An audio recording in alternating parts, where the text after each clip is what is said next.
Scary telling.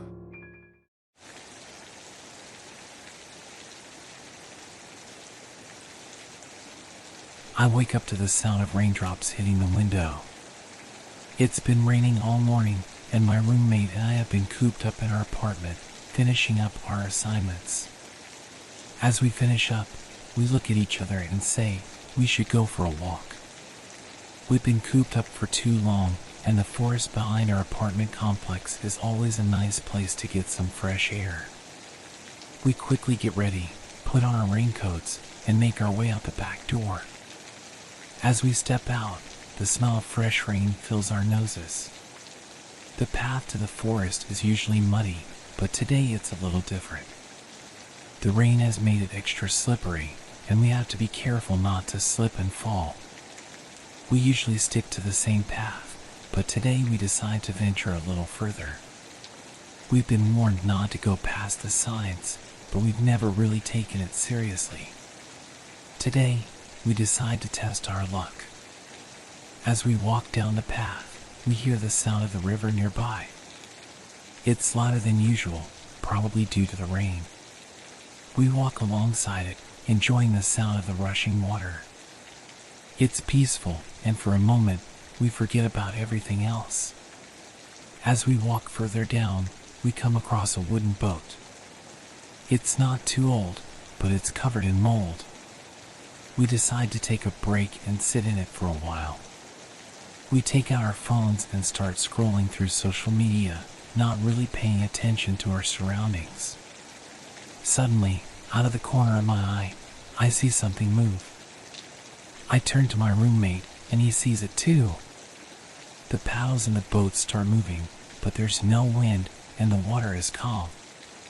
We both panic and try to grab the paddles to steer the boat back to shore, but it's like there's an invisible wall blocking us. Suddenly, we see a blur, something that's there, but not quite. We can't explain it, but we both know we need to get out of there. My roommate pushes past the invisible barrier and manages to grab a paddle. He starts rowing as fast as he can, and we manage to get back to shore. We run as fast as we can back up the path, trying to get back home. But we're tired, and the rain is getting heavier. We're only halfway there when we come across the signs. We look at them for a second, and we notice that half of it is ripped off. It's not the usual sign either. It's made of pure metal, and instead of saying call for help, it says help. We try to shake it off and keep running. We're almost back home when we finally reach the back door. As I'm about to step inside, I see something on the coffee table that makes me freeze. It's the other half of the sign.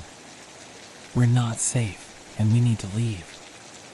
We spend the rest of the night on edge.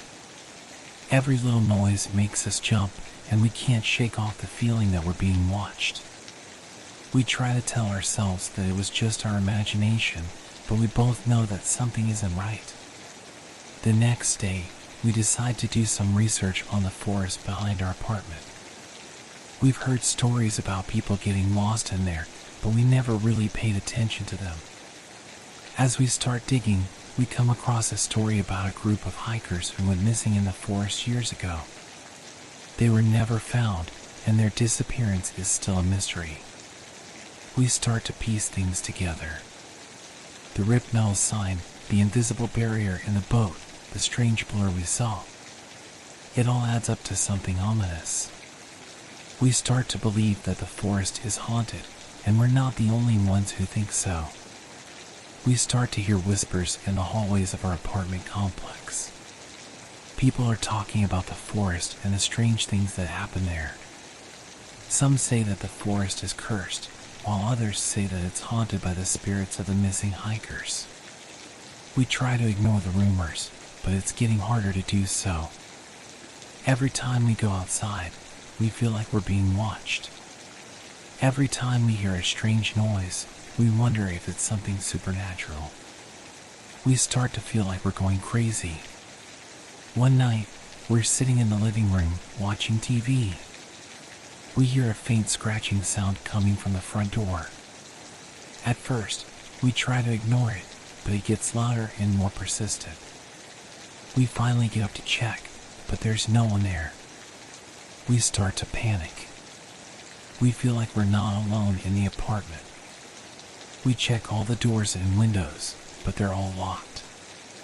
We sit back down, trying to calm ourselves down, but the scratching sound starts again. This time, it's louder and more aggressive. We decide to call the police. They arrive quickly, but they don't find anything suspicious. They tell us that it's probably just an animal or the wind, but we both know that it's something else. Something that we can't explain. The scratching sound continues for weeks. It's always there, in the back of our minds, haunting us. We try to leave the apartment as little as possible, but we know that we can't stay there forever. We need to find a way to break the curse of the forest before it's too late. As the scratching sound at our front door continues, my roommate and I become more and more desperate to find a way to break the curse of the forest. We start to research and dig deeper into the history of the forest and the surrounding area. We come across an old legend about a group of ancient settlers who once lived in the forest. The settlers were known for their rituals and ceremonies, and it was said that they had made a pact with the spirits of the forest. We start to wonder if the strange occurrences in the forest are related to this legend. We start to consider the possibility that there might be some kind of ritual or ceremony that we need to perform to break the curse. We decide to talk to some of the locals in the nearby town. We ask if they know anything about the legend, but most of them dismiss it as a silly old wives' tale. However, one elderly woman tells us that she knows of a way to break the curse. She tells us that we need to perform a ritual at the center of the forest on the night of the full moon. She gives us a list of items that we will need for the ritual, including candles, incense, and a special kind of herb that is only found in the forest. We are skeptical, but we are willing to try anything at this point. We gather the items and make our way to the forest on the night of the full moon. The forest is eerily quiet, and we can feel the weight of the curse hanging over us. We make our way to the center of the forest, where we find a clearing. We light the candles and the incense, and we start to perform the ritual. We chant and sprinkle the herb around the clearing, hoping that it will break the curse. Suddenly, we hear a rustling in the bushes. We freeze, thinking that it might be some kind of supernatural force. But it turns out to be a group of locals who have come to investigate the strange lights in the forest. We explain what we are doing, and they tell us that we are wasting our time. They say that the curse is real, and there is no way to break it. They tell us to leave the forest and never come back. We feel defeated, but we decide to try one last thing. We take the ripped metal sign that we found and bring it to the nearest church. We ask the priest to bless it, hoping that it will break the curse. The priest is skeptical, but he agrees to bless the sign. As he does, we can feel a weight being lifted off our shoulders. We don't know if it's the blessing or the ritual, but something feels different. As we make our way back to our apartment, we notice that the scratching sound has stopped. We don't know if we have broken the curse or if it's just a coincidence, but we feel like we have done everything we can to protect ourselves. We hope that we can finally live in peace, but we know that the forest will always hold a certain kind of mystery and danger. After the ritual and the blessing of the sign, my roommate and I finally feel like we can breathe a little easier. The scratching sound at the door has stopped, and we no longer feel like we're being watched all the time. We start to enjoy our lives again, going to class, hanging out with friends, and exploring the city. But our newfound sense of peace is short-lived. One night, we come back to our apartment after a late-night study session to find that something is off. The front door is unlocked, and the lights are all on. We cautiously make our way inside, looking for any signs of a break-in. But as we search the apartment, we realize that nothing has been taken. Instead, we find something strange. There is a message scrawled on the wall in what looks like blood. It reads, "You can't escape me." We start to panic. We thought that we had broken the curse, but it seems like it's still following us. We don't know what to do or who to turn to. We try to go back to our normal routine, but it's hard to ignore the feeling that we're being watched. We start to hear strange noises again, and the scratching sound at the door returns. We feel like we're going crazy. One night, we decide to take a walk in the forest again. It's been months since we've been there, but we feel like we need to confront whatever is haunting us. As we make our way down the path, we notice that everything looks different. The trees seem darker, and the air feels thicker. We come across the wooden boat again, and we decide to sit in it for a while. We try to relax and enjoy the sound of the river, but we can't shake off the feeling that we're not alone. Suddenly, we hear a voice. It's faint, but we can make out the words. It says, "You shouldn't have come back." We start to panic, realizing that we might have made a mistake.